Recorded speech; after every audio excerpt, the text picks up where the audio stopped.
Hello, and welcome to day 3 of Halloween Horror Mystery Night.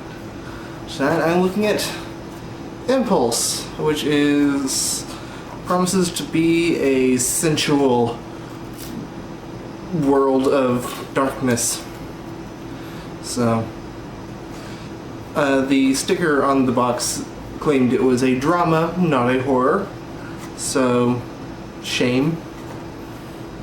But supposedly this is also supposed to be bad movies, so I love bad movies, but I love when they're good bad movies.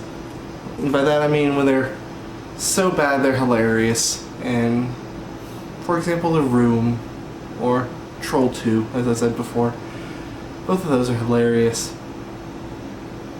because of their badness, but I'm rambling at this point, so let's just jump to the movie.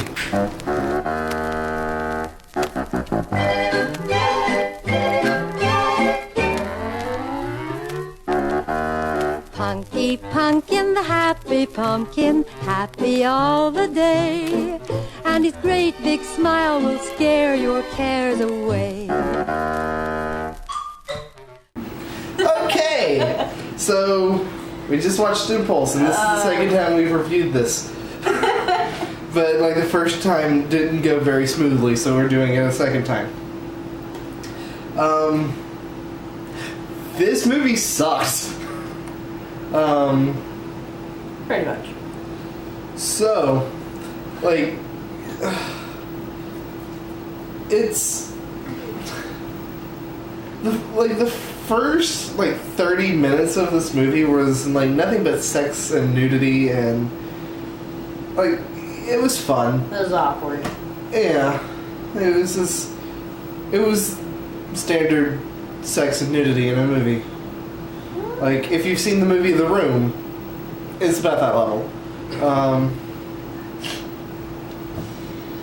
But it's like after that it just kind of petered out and became a boring melodrama. It wasn't really scary. Again, like it was listed on the sticker as a drama. Oh. So, but to like There was a lot of drama.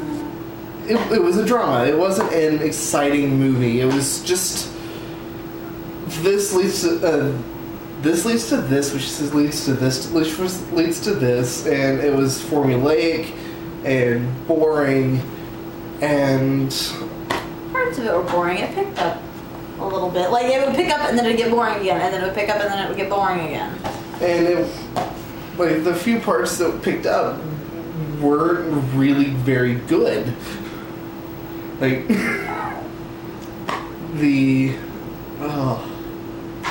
this was just bad. Like all of the movies that we've gotten, that we've watched so far, have been bad in different ways. Yeah, Bats was boring. Bats was boring and Dog's poorly Breakfast written. was slow and tried too hard to be funny. Oh, it tried so hard to be funny. Although the part where he slipped and fell and landed on his back was hilarious. And there were a lot of jokes in a Dog's Breakfast that worked very well, but for the most part it wasn't very good. This was just trying too hard to be dramatic. Mm-hmm. And it was trying too hard to be tantalizing and to make us feel for the characters, which were uninteresting. I actually felt kind of bad for her. I didn't feel bad for her. I did. I felt bad for the husband too. I felt bad for the husband. I didn't feel bad for her. No. Plot. Oh, sorry. So that way people have a. I completely frame of lost. reference. The plot of the movie. It starts off with a husband and wife. The wife works for an advertising agency. The husband works for is a psychiatrist, psychologist, one of those two. And he's a psychiatrist for people at a psych. He's state level psychiatrist. Yeah. And so she and he are wanting to have children, so they're trying to have sex to have children, and it's become boring and clinical. That's the exact word they used, was clinical. And it wasn't very, it wasn't spicy enough for them to conceive on. So she tries to spice up the marriage, and it fails epically, falls on its face. Oh no, she's burning the vegetables. And so she tries to inspire him to be a little bit more frisky. And like she finds this guy standing at her hotel, like in her hotel, who looks exactly Who looks like like her her husband. husband. So she thinks, oh, he's playing along. Okay, oh, let's do he's this. being Roberto. Rebecca. So her and Roberto go off and they have sex, and then she and Roberto go and have sex in New York because she travels for her job. Then her husband calls her. And she finds out, oh no, there's two of them. They look exactly the same. Because they're played by the same actor.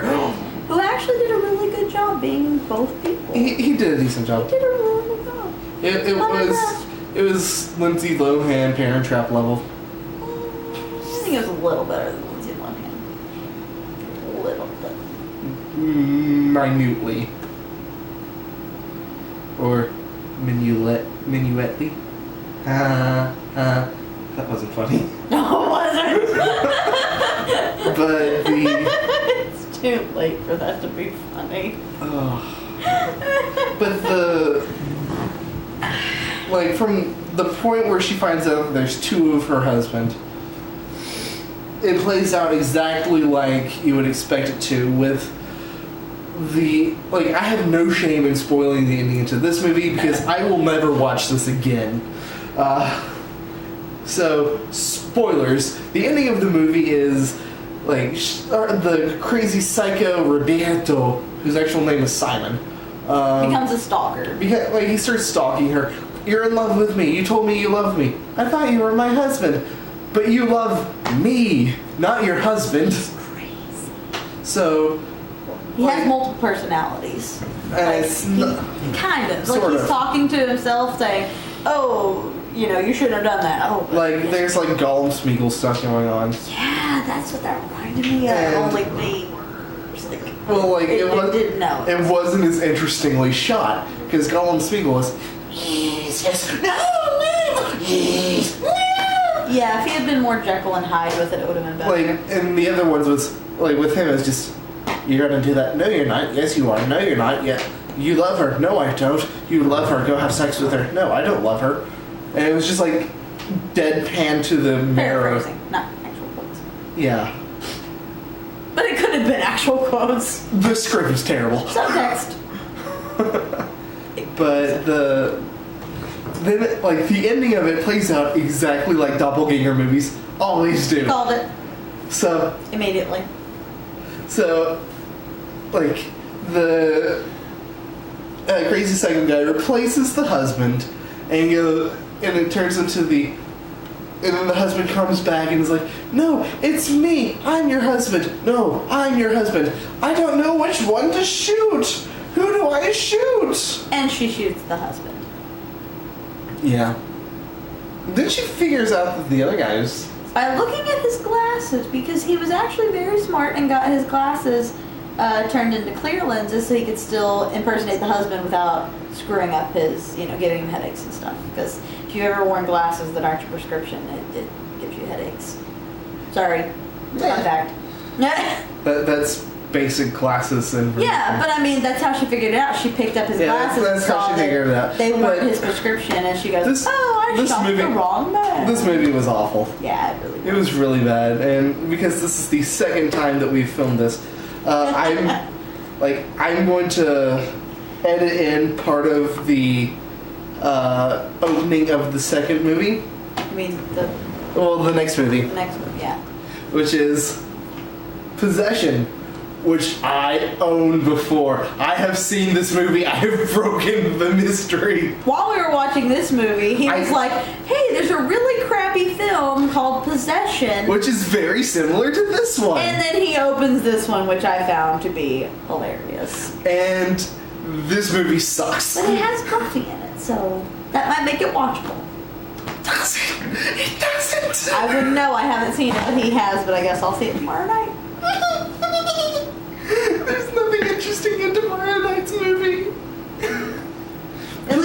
getting yourself into this time. And here's where I cut to the footage from before of me opening this movie and excitedly going, hooray, I have seen this movie. It's prepare to laugh. And so, thank you everybody for watching. And by everybody, I mean most likely just Elizabeth, Joan, and Thunder. Because I don't think anybody else is going to watch these. So, see y'all later. Pumpkin, the smiling pumpkin. Okay, open for the 4th day of Halloween, which is supposed to be Tuesday. Oh, sorry, Thursday. This is supposed to be Thursday, but considering that these are supposed to start on Monday and I'm jumping ahead. Hooray. Oh no! Oh no! Oh my god, you were just Birthday is on I own Halloween. this movie! I sold this movie! Elizabeth! You have failed! I have seen this! This is the same movie as this! These are the same movie! I'm